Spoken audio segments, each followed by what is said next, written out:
Today we'll be taking a look at one of the most infamous gangsters in American history, as well as my dog's namesake, and that is Al Capone. Side note, can I just tell you guys that although my dog's name is just Capone, and that's what I've always called him, somehow my 4-year-old niece started calling him Al Capone, and we have no idea where she got it, but it is the cutest thing ever. Honestly, as you guys may have gathered, Capone's name fits him perfectly because he can be a real menace, just like the actual person that we're talking about today. So who was Al Capone? Let's start just like we normally do and go right to the beginning. Al Capone was born Alphonse Gabriel Capone on January 17, 1899. He was born to Italian immigrant parents in good old Brooklyn, New York. While at first he lived in a mainly Italian-American community where his father worked as a barber and his mother as a seamstress, they would eventually move more to the outskirts of the town where there was a bit more variety in the community. Al was never much for rules, and his interest in school had severely waned by 6th grade. When he was 14, and in only 6th grade, he hit one of his teachers and subsequently dropped out of school after he received a beating from the principal. It was then that he became active in the 5 Points gang and started his long criminal career under the guidance of his mentor, Johnny Torrio.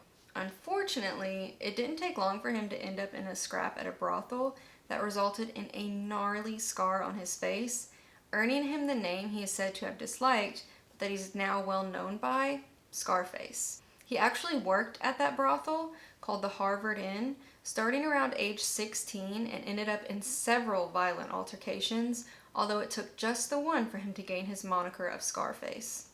Things weren't all bad for Capone though, as he did actually marry May Coughlin at age 19 in December of 1918. They actually had a child together just the previous month, who was a little boy by the name of Albert. A couple of years later in 1920, Capone and his family made their way to Chicago, where Torrio had gone in 1909.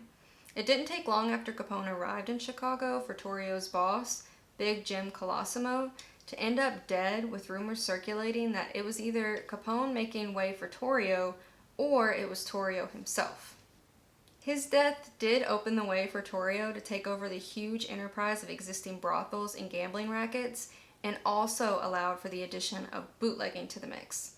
Prohibition had recently gone into effect, and while Torrio and Capone saw this as a huge opportunity, Colosimo wanted to stay away from it, and it was likely a reason for his murder. In 1925, a few years after Torrio's sudden rise to power, it ended just as quickly as it began when he was shot by a rival gang member. It didn't kill him, but he did spend about 9 months in prison before retiring to Italy after that, giving way to Capone's meteoric rise to power and infamy. Only a year before Torrio's incident, Capone had killed a man named Joe Howard as payback for him attacking one of his friends. A prosecutor, named William McSwiggan, tried but failed to put Capone away for this. 2 years later, in 1926, Capone and some of his henchmen actually ended up accidentally killing McSwiggan when they were trying to attack their rivals. Turns out that McSwiggan was actually friends with those rivals, so wrong place, wrong time, wrong friends, I suppose. Naturally, he didn't go away for this crime either. By 1927, Capone was a king. They were doing so well between the prostitution, the gambling, and the bootlegging that it was estimated his wealth was around $100 million. $100 million is so much money. More than anyone could ever think of spending in their lifetime. But $100 million in 1927? That is astronomical. In fact, that is the equivalent of almost $1.5 billion today. That is unbelievable, considering he arrived in Chicago only 7 years earlier and had only been running the enterprise for a few years at this point. With all this money, you can bet he was living the life, and he was doing so very publicly. His headquarters was in an extremely posh suite at the Metropole Hotel. The press followed his every move, and using the press, he was able to get a pretty good reputation in the beginning, despite the crimes he was committing. He was seen as a man up for the people up until the time McSwiggan was killed. At that point, the public did start looking down on him. After an incident in 1929, his reputation as anything but a vicious and brutal mob boss was down the drain. The incident in question is one he is notorious for, called the St. Valentine's Day Massacre. As the name suggests, it went down on February 14th, 1929. Members of Capone's gang went after a rival mob boss, Bugs Moran.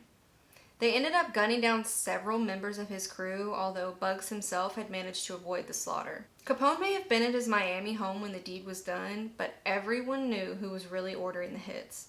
After this, Capone became public enemy number one.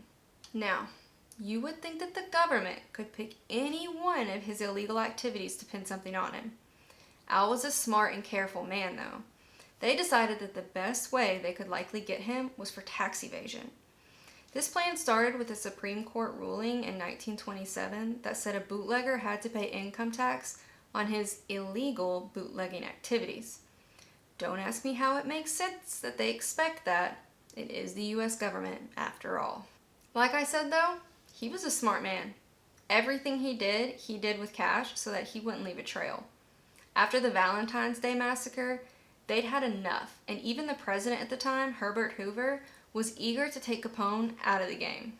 While he was temporarily imprisoned at the Eastern State Penitentiary from May 17, 1929 until March 17, 1930 for carrying a concealed weapon, he was out from his one-year sentence in only 9 months.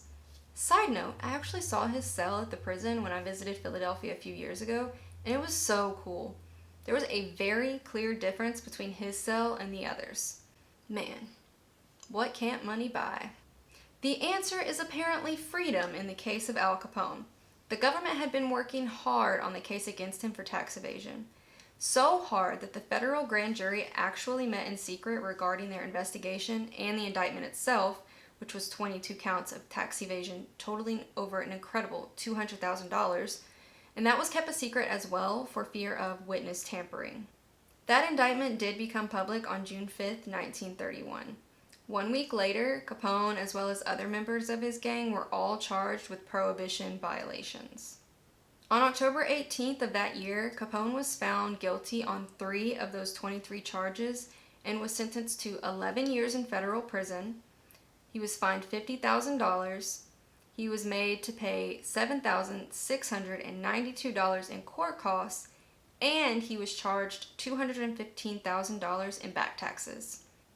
He spent a short period of time in the Cook County Jail before making his way to the U.S. Penitentiary in Atlanta in May of 1932.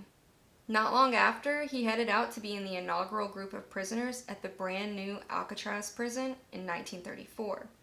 Alcatraz was a change from previous cushy stays at places like Eastern State. Not only that, but he was attacked just like other inmates when he was at Alcatraz. One such attacks were committed by Tex Lucas when he came at Capone with half a pair of scissors in 1936. I actually have 2 videos on Alcatraz if you're interested in learning more about the prison or some of the other inmates that rolled through there, so I'll link that for you below. Anyway, after spending about 4.5 years at Alcatraz, he was transferred to Terminal Island before he was released from prison on November 16, 1939. He had served a total of 7 years, 6 months, and 15 days of his original 11-year sentence. When I visited Alcatraz, one of the things I bought was a book about Capone and his life behind bars. I'll try to include some pictures here if I can take them, or I might have to find some for you online. It's full of correspondence. There are letters, medical reports, and even a work report from his time on Alcatraz. I can't wait to go through every page because it's just interesting to see how much different paperwork that comes and goes regarding just one single person. During his time in prison, Capone's health started to decline rapidly. When he was younger, he had contracted syphilis, and for one reason or another, he never had it treated. By this point, it had become neurosyphilis and led to him being hospitalized in a Baltimore hospital for around 3 years to undergo brain treatment. It was said that his cognitive function had deteriorated to that of a 12-year-old by this time. After his time in the Baltimore hospital, he went on to retire in his Palm Island mansion with his wife May. Another side note, can you believe that he and May lasted throughout all this? I'm not saying money can buy loyalty, but here they remained before Al Capone died from cardiac arrest at age 48 on January 25th, 1947. So that is all I have for you today. Thank you for joining me to take a look at Al Capone. Feel free to leave any video recommendations down below, and feel free to subscribe if you haven't already. I'll catch you next time.